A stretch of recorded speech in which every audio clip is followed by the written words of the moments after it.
Govinda Chami, one hand, no remorse, the man who escaped Kerala's most secure jail.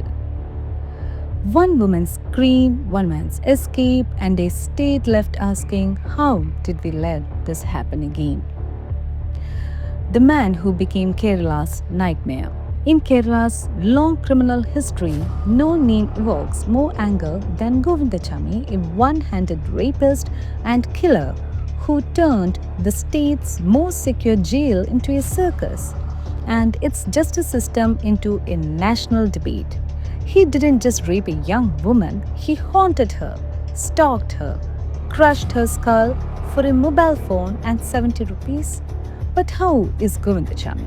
How did a child born to a soldier end up becoming the face of evil in Kerala?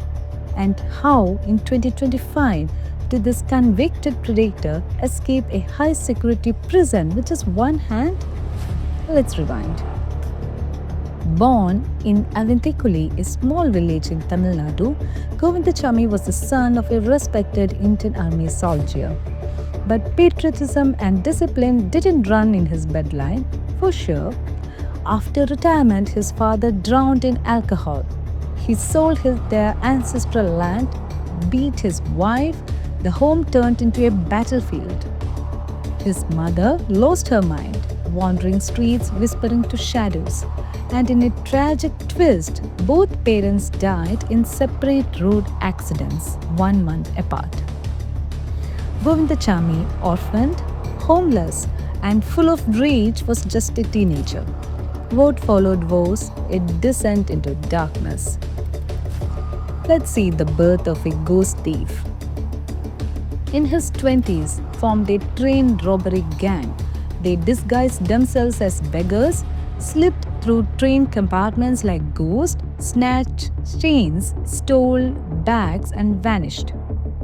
From Salem to Mumbai, this network of theft grew. He used fake names like Charlie, Raj, Ramesh, Krishnan, and changing identities like clothes.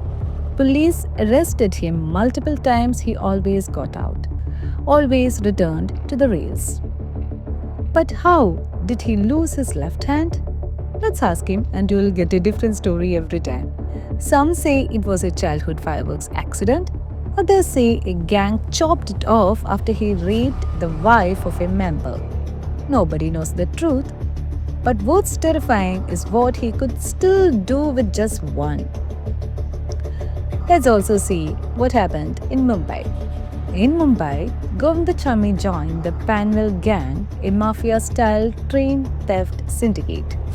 These weren't just pretty thieves. They had lawyers, bail plans, and even escape routes.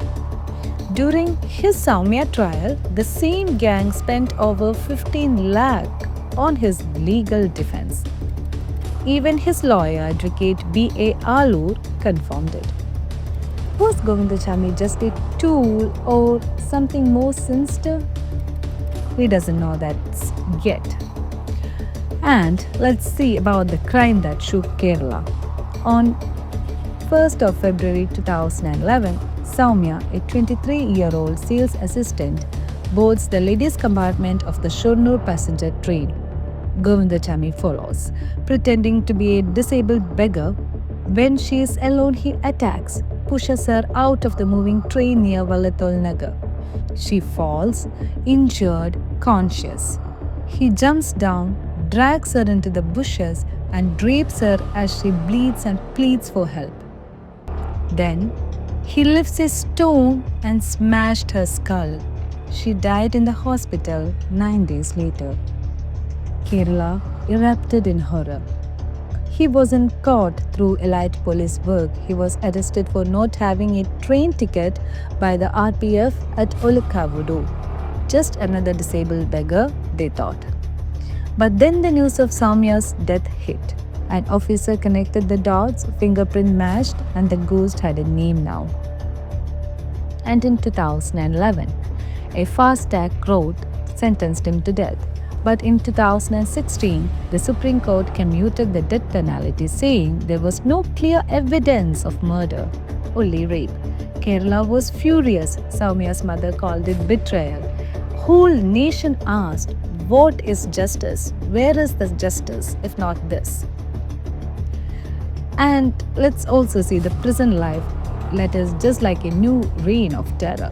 Even behind bars, Govindachamy was a menace. He attacked inmates, sexually harassed men, smeared feces on staff, demanded biryani every day. He faked mental illness to dodge punishment.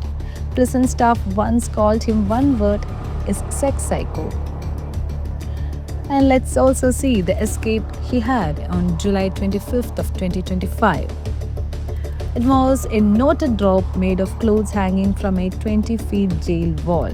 Early morning, 25th of July 2025, Govindachamy escapes Kannur Central Jail, cuts through this high security cell bars, scales two walls using bed sheets and cloth ropes with his one hand. For 5 hours, he was free. He was caught inside a well in Kannur city, hiding like a rat.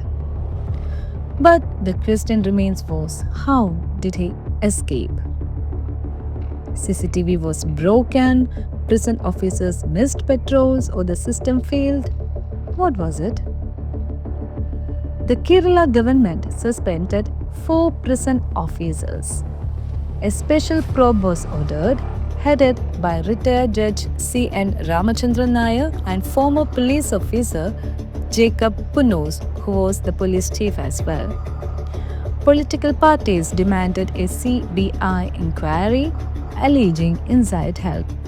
Govindachamy was transferred to VU Central Jail, Thrissur. He now lives in solitary confinement under 24/7 surveillances with no human contact.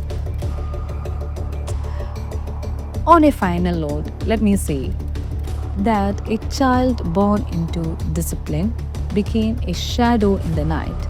A beggar with no hand became Kerala's most feared predator.